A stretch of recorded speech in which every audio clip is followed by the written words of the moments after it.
Good morning दोस्तों, Aditya educational class में आपका स्वागत है। आज हम यहाँ आप लोगों को बीएड डीएलएड से संबंधित पाठ योजना बनाना बताएंगे, जो आपको बीएड और डीएलएड करने में बहुत ही आसानी होगी। सबसे पहले ऊपर हम लिखते हैं पाठ योजना, उसके बाद संस्था का नाम। संस्था के नाम में जिस संस्था में आप पढ़ते हैं या जिस संस्था में आपको शिक्षण कार्य करना है उस संस्था का नाम लिखते हैं। उसके बाद छात्राध्यापिका का नाम, जो आपका नाम होगा वो नाम लिखेंगे। दिनांक कक्षा 6 वर्ग ए विषय भूगोल, चक्र पहला, अवधि 15 मिनट। प्रकरण यहाँ वनों का महत्व। उसके बाद सामान्य उद्देश्य। सामान्य उद्देश्य का संबंध जो होता है हमारा विषय से होता है। यहाँ पहला सामान्य उद्देश्य छात्रों को भौगोलिक ज्ञान प्रदान करना। दूसरा, छात्रों में प्रकृति के प्रति प्रेम और सौंदर्य की भावना का विकास करना। तीसरा, छात्रों के मानसिक शक्तियों का विकास करना। चौथा, छात्रों में अंतर्राष्ट्रीय सद्भाव का विकास करना। पाँचवां, छात्रों में देश प्रेम की भावना का विकास करना।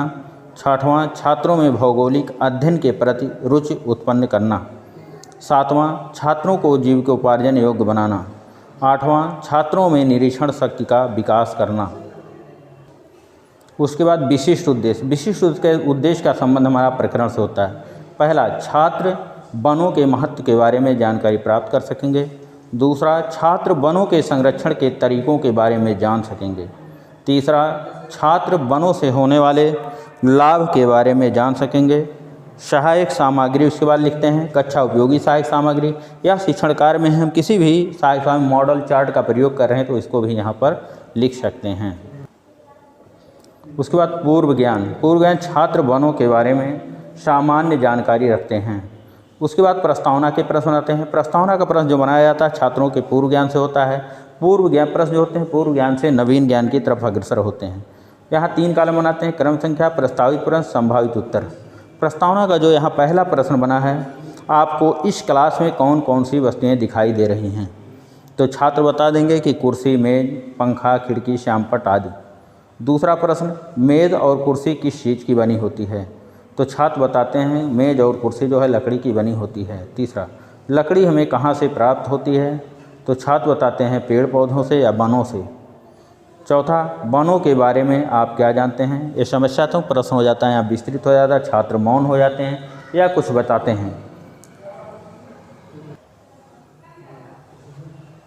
उसके बाद उद्देश्य कथन। उद्देश्य कथन में बच्चों आज हम लोग वनों के महत्व के बारे में अध्ययन करेंगे। उसके बाद प्रस्तुतिकरण लिखते हैं। यहाँ 3 कॉलम बनाते हैं। शिक्षण बिंदु, छात्राध्यापिका क्रिया, छात्र क्रिया। शिक्षण बिंदु में वनों का महत्व।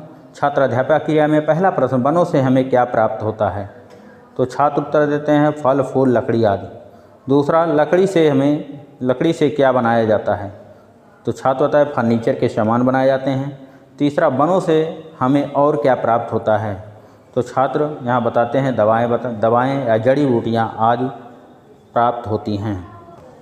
उसके बाद छात्राध्यापिका कथन। वनों से हमें फल, फूल, लकड़ी आदि प्राप्त होता है। वनों का आर्थिक महत्व अत्यधिक है। वनों से हमें जड़ी बूटियाँ भी प्राप्त होती हैं। वन व पेड़ पौधे प्रकृति को शुद्ध करते हैं। वन जीवन के लिए बहुत उपयोगी होते हैं। इनके अभाव में जीवन की कल्पना नहीं की जा सकती है। उसके बाद छात्राध्यापिका क्रिया, छात्र क्रिया। फिर यहाँ पर प्रश्न पूछा जाता है। जो पहला छात्राध्यापिका द्वारा पहला प्रश्न किया जाता है, ऑक्सीजन हमें कहाँ से प्राप्त होता है, तो छात्र बताते हैं ऑक्सीजन हमें पेड़ पौधे से प्राप्त होता है। दूसरा, पेड़ पौधों का क्या महत्व है, तो पेड़ पौधों का बहुत महत्व है। तीसरा प्रश्न, वातावरण को शुद्ध कौन करता है, तो छात्र बताते हैं वातावरण को शुद्ध पेड़ पौधे करते हैं। चौथा प्रश्न, सबसे अधिक पेड़ कब लगाए जाते हैं, तो छात्र बताते हैं वर्षा ऋतु में सबसे अधिक पेड़ लगाए जाते हैं। उसके बाद छात्राध्यापिका कथन। पेड़ पौधों से हमें ऑक्सीजन प्राप्त होती है, जो जीवनदायिनी गैस है। इसके अभाव में जीवन की कल्पना नहीं की जा सकती है। वन पर्यावरण को शुद्ध रखते हैं, इसलिए हमें वनों को संरक्षण की आवश्यकता है। वनों से हमें बहुत अधिक महत्व है, इसलिए हमें पेड़ों को अवश्य लगाना चाहिए। उसके बाद बोध प्रश्न लिखते हैं और श्यामपट्ट सारांश बनाते हैं। बोध प्रश्न जो होता है पढ़ाए हुए पाठ से पूछे जाते हैं, जिससे ये पता लगाया जाता है कि छात्रों को पढ़ाया हुआ पाठ कितना बोध हुआ है, या एक तरीके से कह सकते हैं कि इसका मूल्यांकन छात्रों का किया जा सकता है। बोध प्रश्न यहाँ पहला, पेड़ पौधे से हमें क्या प्राप्त होता है, तो छात्र पेड़ पौधों से हमें लकड़ी जड़ी बूटियाँ प्राप्त होती हैं। अब इसके उत्तरों को छात्राध्यापक द्वारा सैंपट पर पूरे वाक्यों में लिख दिया जाता है। दूसरा प्रश्न, पेड़ पौधों को जीवनदायिनी क्यों कहा जाता है? छात्र उत्तर दे, पेड़ पौधों को हमें ऑक्सीजन गैस प्रदान करते हैं, इसलिए इसे जीवनदायिनी कहा जाता है। अब इसके उत्तर को भी सैंपट पर पूरे वाक्यों में लिख दिया जाता है। तीसरा, वातावरण की शुद्धिकरण कौन करता है? तो छात्र बताते हैं पेड़ पौधों वातावरण की शुद्धि करते हैं, इसको भी सैंपट पर पूरे वाक्यों में लिख दिया जाता है। उसके बाद कक्षा एवं निरीक्षण कार्य, छात्राध्यापिका छात्रों को सैंपट सारांश अपनी अभ्यास पुस्तिका में उतारने का निर्देश देंगे और स्वयं घूम घूम कर कक्षा कार्य का निरीक्षण करेंगे।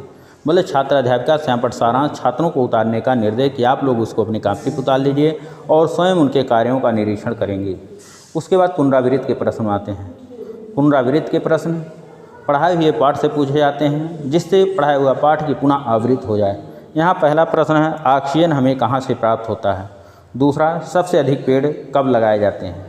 उसके बाद गृह कार्य दे दिया जाता है कि वनों के संरक्षण के उपाय बताइए। इसको घर से छात्रों को लिखकर लाने को कहा जाता है। जब शिक्षण कार्य होता है तो पर्यवेक्षक द्वारा इसकी आलोचना की जाती है। आलोचना या सुझाव दिए जाते हैं कि आपका शिक्षण कार्य कैसा है, तो यहाँ उसकी कमेंट कर दिए जाते हैं। Thank you class. दोस्तों, अगर वीडियो आपको अच्छा लगे तो इसको लाइक कीजिएगा, सब्सक्राइब कीजिएगा, अपने दोस्तों में शेयर कीजिएगा, जिससे मैं पुनः दूसरा वीडियो अपलोड करूं तो सबसे पहले इसकी सूचना आप तक पहुंचे। धन्यवाद।